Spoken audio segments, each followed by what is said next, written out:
बच्चों, आज हम पढ़ेंगे मॉरल वैल्यूज क्लास 4 चैप्टर 4। आज की चैप्टर का नाम है टेस्ट फॉर द ट्रू एम्पीरियड। तो आज यहाँ पे हम चैप्टर में पढ़ेंगे कि ट्रू एम्पीरियड का टेस्ट करेगा राजा कि कौन एम्पीरियड के लायक है। Once upon a time, there was a great emperor in China. He had no successor to rule his kingdom. After him, he fell in deep thoughts and finally decided to find out an heir to the throne from his kingdom only.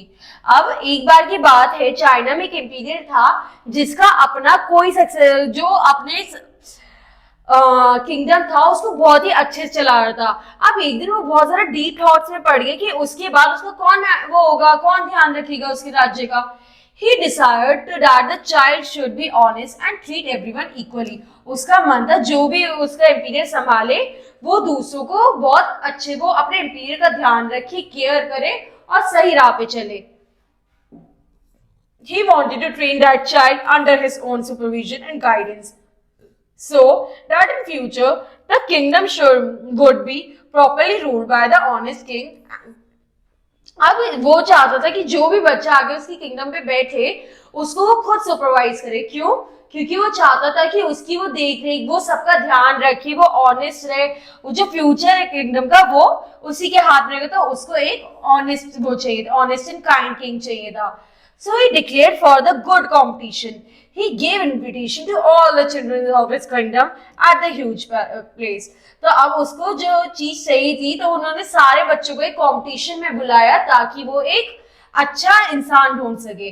He gave all the children a small bag full of seed and said, "These bags filled with seeds would blossom into a variety of beautiful flowers. So these seeds properly and look after them for an around year." अब उन सारे ही बच्चों को एक seed देता है पौधों की और कहता है कि एक साल बाद तुम मेरे पास आना और इसमें ये जो सीड्स है इसके थ्रू सुंदर सुंदर flowers उगेंगे। After a year's completion, I will personally look at the flowers grown by every child. The child who will grow the most beautiful and colorful flowers will become my true successor.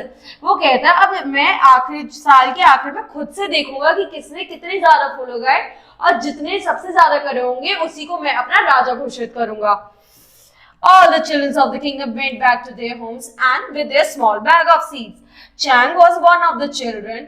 He was one honest and very hard-working boy. उनमें से एक बच्चे का नाम था Chang, बाकी बच्चे भी अपने घर पे वो seeds लेके गए। Along with that, he was an excellent gardener. He showed the seeds with great care. लेकिन उनमें से जो बच्चा था चैंग वो एक गार्डनर भी था, तो उसने उन seeds का बहुत अच्छे से ध्यान रखा। He did everything that an excellent gardener could do, but no flower bloomed. He worked very hard throughout the year, but could never produce anything. अब क्योंकि उस बच्चे ने बहुत मेहनत की उस पेड़ के ऊपर, लेकिन इन द एंड भी उसमें से कुछ नहीं निकलता। In the end of the year तक भी उसका जो सीड्स हैं वो फ्लावर्स में नहीं बदलते। With the passage of time, the whole year passed, and the time came to show their post of the emperor. अब जो पॉट से जो बच्चों के सबके वो एक साल निकल गया और अब राजा के पास जाके वो पॉट दिखाना था। Chang was badly upset because he had nothing to show. He said to his father that he did not want to visit the place as no flower had bloomed in his pot. अब जो Chang है वो अपने पापा से कहता है कि मुझे नहीं जाना राजा के पास, जब मेरे पौधे उगा ही नहीं, मेरे पास कोई फूल ही नहीं आया, तो मुझे नहीं जाना वहां पर। Chang's father consoled him and that he had devoted his hard work and did his best effort, and that was quite enough. उसके पापा कहते हैं कि तुमने बहुत मेहनत करी है, वही जरूरी है, सिर्फ जाकर आओ राजा के पास। He encouraged his son to visit the palace. So Chang took his empty pot and stood among the children with the beautiful and the colorful flowers. All the children were looking at his empty pot and making fun of him. तो अब क्या हुआ बच्चों, जो Chang है वो अपना खाली पॉट उन बच्चों के पास लेके जाता है और सारे बच्चों के पास जो पॉट था उसमें रंग बिरंगे फूल थे, तो सारे बच्चे उसका जो खाली पॉट था उसे देख के हंसने लगे। After examining all the varieties of colorful flowers, the emperor called Chang forward and asked him about his empty pot. With tears in his eyes, Cheng told him how hard he worked.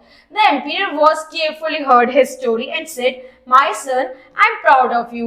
You will become the next emperor of this kingdom." तो बच्चों आगे क्या हुआ?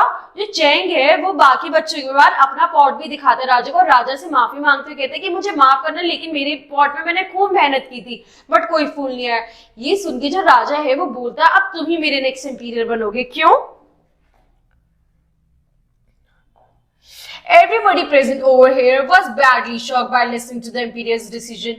He then systematically explained, "I fail to understand how all these flowers grew because whatever I had given to you, all were totally waste and boiled seeds."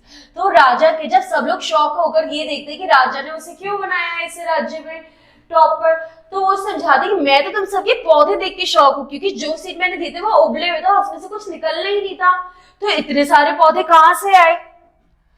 He wholeheartedly praised the boy for his honesty and selected him for the next emperor of the kingdom. अब उसने पूरे दिल से उस बच्चे को praise करा और उसे अगला राजा घोषित किया।